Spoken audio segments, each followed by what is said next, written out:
सांग काय झालं? आशू, तू आज जे काही बोलला ते मला नाही आवडलं. काय बोल? शिवा, मी माफी मागितली फक्त यार. आशू, तू बोलताना बोलून जातोस, पण त्याचा परिणाम समोरच्यावर काय होतो हे तुला नाही माहित. ऐक ना, हे सगळं जे काही चाललंय ना ते माझं तुझ्यावर प्रेम आहे म्हणून चाललंय. तुझ्यासाठी करतोय मी. मग त्या चुका मला परत नाही करायच्या आहेत आणि तुझ्याबरोबर आयुष्य काढायचं आहे, आपल्याला राहायचंय ना एकत्र. अरे पण घरच्यांशी असं वागून आपण छान एकत्र संसार करू असं तुला वाटतं का? शिवा, आईने हे समजून घेतलं असतं तर आपण इथे असे राहिलो असतो का? त्यांच्यासोबतच असतो ना आपण. पण आपण त्यांच्यासोबत नाही आहोत तरी त्यांना तुझी काळजी आहे ना. काळजी असणारच आहे. ते जे काही करताय ते सगळं तुझ्यासाठी करताय. हे बघ, सीताई चिडचिड करते, रागराग करते, पण तिला तुझी काळजी आहे ना, तिचं प्रेम आहे तुझ्यावर. आणि ते कुठे तुला म्हणतात की तिथे येऊन राहा? ते पण तुझ्या कलानेच घेतात ना. नाही, नको ना घ्यायला पण माझ्या कलानी. मग काही गरज नाहीये. उलट तुला समजून घ्यायला हवं. तिचे तुला घालून पाडून बोलते ना, मला अजिबात नाही आवडत. तुला कसं कळत नाही यार माझं प्रेम तुझ्यावरचं, माझी काळजी तुला कशी कळत नाही? ही गाडी मला शिवानी दिली, त्यामुळे त्याची किंमत होऊच शकत नाही. It's priceless. ती गाडी माझी क्वीन आहेच, पण आता शिवा माझी क्वीन आहे आणि हेच खरं आहे. या अशा वागण्यानी ना आई मला तुझी भीती वाटायला लागली आता. आणि हे असंच चालू राहिलं ना तर माझ्या मनात असलेला तुझ्याबद्दलचा रिस्पेक्ट हळूहळू कमी होणार आहे.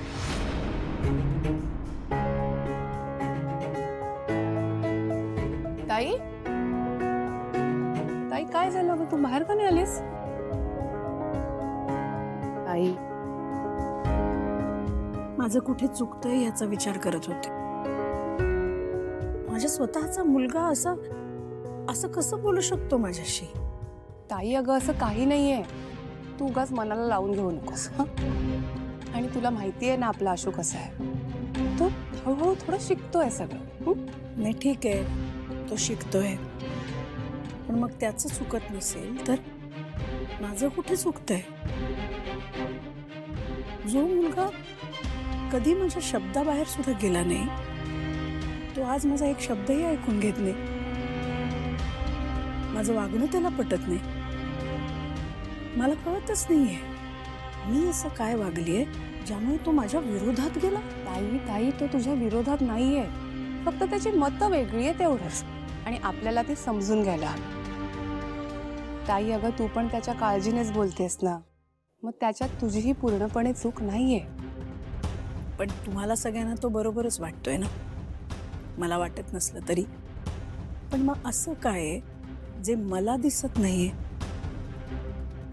मला समजून घ्यायला हवंय. ताई, तू त्रास नको करून घेऊस. थोडासा वेळ दे, सगळं नीट होईल. खरंच.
सॉरी. काहीच नाही करू शकत आहे तुझ्यासाठी. काहीच नाही करू शकले. हे बाई, तुझं दुःख जर मला घेता आलं असतं ना तर तुझं सगळं दुःख मी माझ्यावर घेतलं असतं. आपला मुलगा आपल्यापासून दुरावणं हे खूप जीव जाळणारं असेल नाही.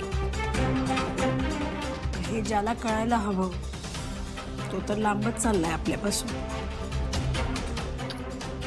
असं सगळं एकटी सहन करतेस. पण आई, ह्या सगळ्यात ना फक्त आशूची चूक आहे. त्याने ते सगळं बोलायला नको होतं. आणि आई, आता आशू जरी घरी परत आला ना तरी तो आपला आशू नसणार आहे. थांब कीर्ती, आपण असं टोकाचा विचार नको करायला. मग आपणच असा विचार केला ना तर तो आपल्यापासून लांबच जाईल ना. आपण दुसऱ्या बाजूने विचार करायला हवा. म्हणजे शिवाच्या बाजूने. शिवाच्या बाजूने? शिवाच्या बाजूने. ती काही राक्षस नाहीये, माणूसच आहे ना. मग आपण इतक्यात हार नाही मानायची. काय बोलतेस तू? काहीतरी मार्ग शोधण्याचा प्रयत्न करते.